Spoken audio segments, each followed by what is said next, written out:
নমস্কার বন্ধুরা, আমি মিতা। আমার রান্নাঘরে আপনাদের সবাইকে স্বাগত।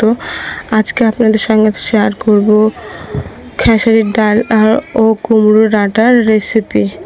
খেসারির ডালটাকে আমি ভিজিয়ে রেখেছিলাম, তারপরে আমি সেটা গ্যাসের প্রেসার কুকারের মধ্যে দিয়ে জল দিয়ে পরিমাণ মতো প্রেসার ঢাকাটা বন্ধ করে গ্যাসটা জেলে বসিয়ে দেব।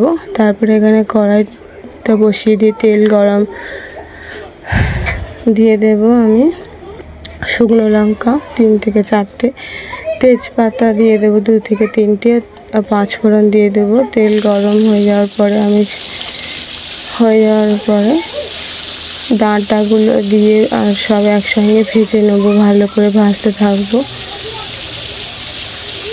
গ্যাসটা কম আঁচে রাখবো, দিয়ে ভালো করে আস্তে আস্তে করে আমি ভেজে নেব ডাঁটাগুলো। একটা দিদা বলেছিল যে এইভাবে রান্না করলে অনেকটা খেতে ভালো লাগে ও সুস্বাদু হয়। আমি তাই প্রথমবার এটা আমি বানিয়েছিলাম। সুন্দর লাগলো, দেখলাম, খেয়েও দেখলাম, খুব সুন্দর খেতে লাগে। আপনারা বাড়িতে একবার ট্রাই করবে, অসাধারণ লাগে। ও শরীরে বয়স্ক মানুষরা খেলে তাদের শরীরটা ঠিক থাকবে। খুব সুন্দর হয়। এই যে হালকা আছে, আমি উল্টে পাল্টে সবগুলো ভেজে নেব ডাঁটাগুলো। আর ওখানে আমি গ্যাস থেকে নামিয়ে রেখেছিলাম প্রেসার কুকারের যে ডাল দিয়ে তার মধ্যে লবণ আর হলুদ দিয়ে দিয়েছিলাম, দিয়ে জল ঢেলে দিয়েছি পরিমাণ মতন।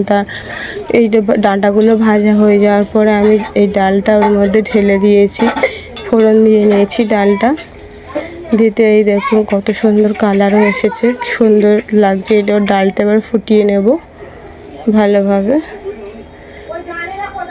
আস্তে আস্তে দেখুন কত সুন্দর কালার এসছে। একবার বানিয়ে দেখুন বন্ধুরা, কত সুন্দর লাগে, আপনারা তারপরে বলবেন। এই যে তারপরে আমি এখানে ধনেপাতা দিই, ধনেপাতা আমি দিয়ে দিয়েছি। তারপরে আমি হয়ে যাওয়ার পরে অল্প কিছু আবার ধনেপাতা দিয়ে দিয়েছি। এই ছিল আমার ভিডিও। আমার ভিডিওটা ভালো লাগলে একটি লাইক, কমেন্ট, শেয়ার করো। অনেকটা ঘনত্ব দেখুন কত সুন্দর। নমস্কার, এই ছিল আমার ভিডিও।